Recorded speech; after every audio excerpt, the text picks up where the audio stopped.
Okay, so keep it landscape, everyone. We are trying to figure out how to teach thumbnails. So I'm trying to model the process by using today's deck. Dagmar, feel free to get a video of like what I'm scrolling through, right? But after we do this warm up, right, the idea is that you're using these different like compositional sketches to kind of plan sustained investigations.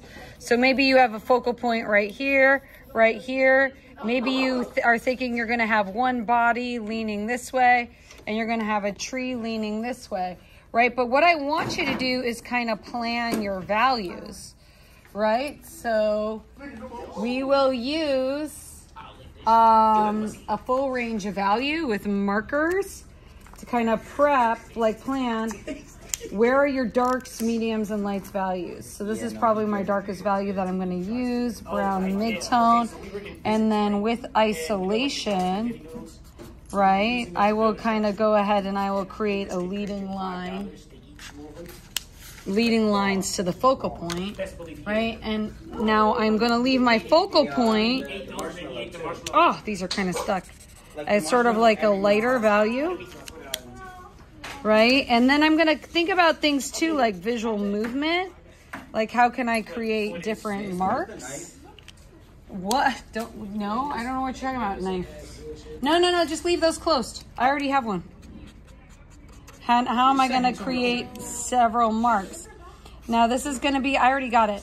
Now as far as this being my focal point, right, for the proving behavior, I need to do this like 5 times where I'm doing like 5 different thumbnails. And Dagmar, if you could see here, I don't know if you could zoom in, right? Ideally, you are working off of your photography composition assignment, your photography SI. Maybe that's not done.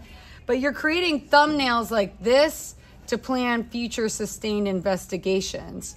Your exit slip frame right here is, ignore that. Sorry.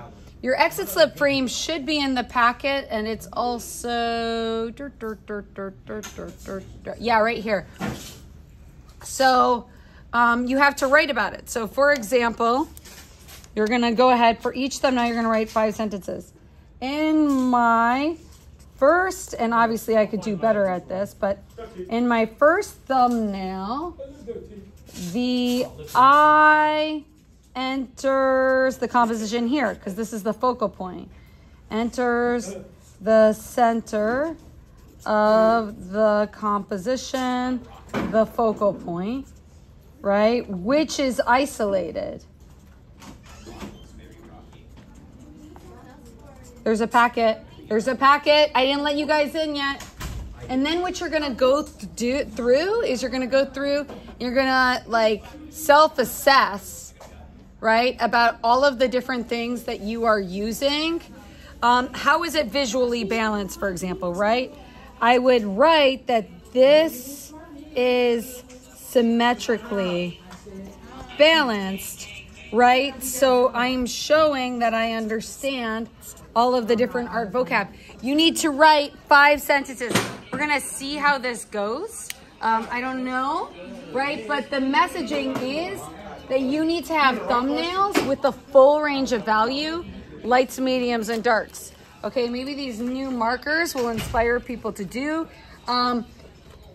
You should have hatching, cross-hatching, stippling. If you're in AP art, it should be connected to your sustained investigation. We should see a variety of marks, okay? All right, I'm gonna try to create a better example, but hopefully this will be enough. Okay, good luck.